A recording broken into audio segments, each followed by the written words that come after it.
চলছে চলবে সর্বদলীয় অবরোধ, বিএনপির অবরোধ, সংগ্রাম পরিষদের আহ্বানে অবরোধ, সংগ্রাম পরিষদের অবরোধ, বিএনপির অবরোধ, জামাতের অবরোধ, হেফাজতের অবরোধ, শাসনতন্ত্রের অবরোধ,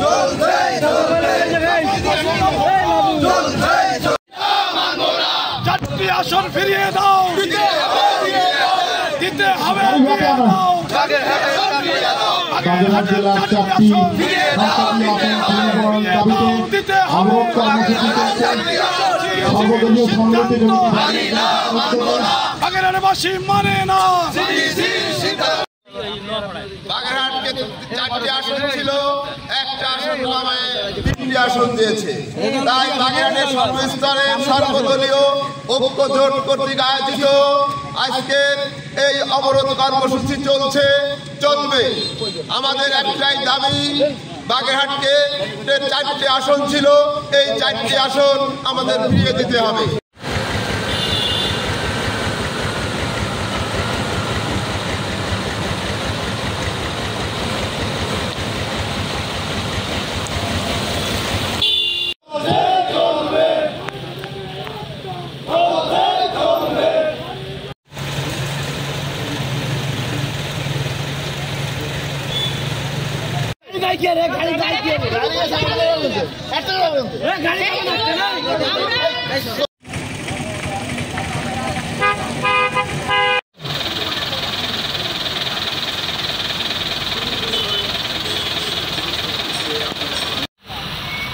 গাড়িটা পিছনে দাও, গাড়িটা একটু পিছনে দাও, তাহলে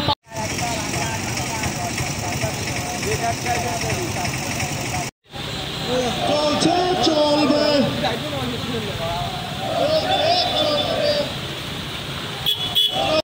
বাগেরহাট নিয়ে ষড়যন্ত্র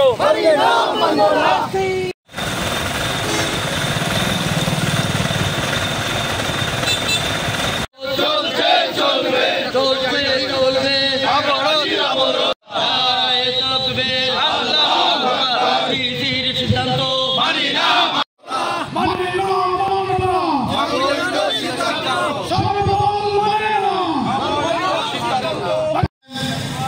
সাবেক ছাত্রনেতা ভারত থাকুক, এই আশাবাদ ব্যক্ত করে আমি আমার সংক্ষিপ্ত বক্তব্য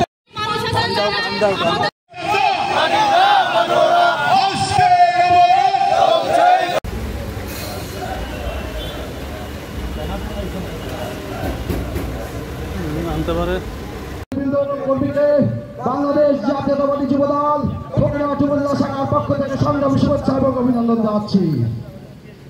নির্বাচন কমিশনের উদ্দেশ্যে বলতে চাই, বাগেরহাট জেলায় চাচ্ছি না, আমরা আপনাদের সিদ্ধান্ত মানি না যতক্ষণ পর্যন্ত পুনরায় সিদ্ধান্ত না দেবেন। আপনাদের এই খামখেয়ালির সিদ্ধান্ত থেকে আপনারা ফিরে আসুন। মাঠে বাস্তবায়ন করা কঠিন। আমরা মাঠে যারা রাজনীতি করি, আমরা যে কোনো মূল্যে আমাদের অধিকার আমরা আদায় করার জন্য বাগেরহাটের সর্বস্তরের নেতা কর্মী এবং জনগণকে আহ্বান করব আমাদের এই দাবির প্রতি একাত্মতা ঘোষণা করে প্রোগ্রাম অনুসারে আমাদের রাস্তায় নেমে আসার জন্য। 4টি আসনকে ফিরিয়ে দিয়ে যদি আপনি ফিরিয়ে দিতে ব্যর্থ হন, তাহলে যে আমাদের প্রাণের দাবি, আমরা বাগেরহাট জেলার অধিবাসী, আমাদের বাগেরহাটের আসনটাকে অতি সত্বর এই 4টি আসনে আমরা ফিরিয়ে আনবো আমাদের জীবনের ইনশাআল্লাহ। আমরা সবাইকে উদাত্ত আহ্বান। কর্মসূচির অংশে যোগদান করেছেন মোল্লারহাট। এবার আমরা লাস্টে আমাদের প্রাণ দেওয়া হলো আমরা বাগেরহাটের 4টি। আসসালামু আলাইকুম। সুপ্রিয় বন্ধুভূমি রয়েছে সুন্দরবন, সাক্ষ্যবোধের মসজিদ।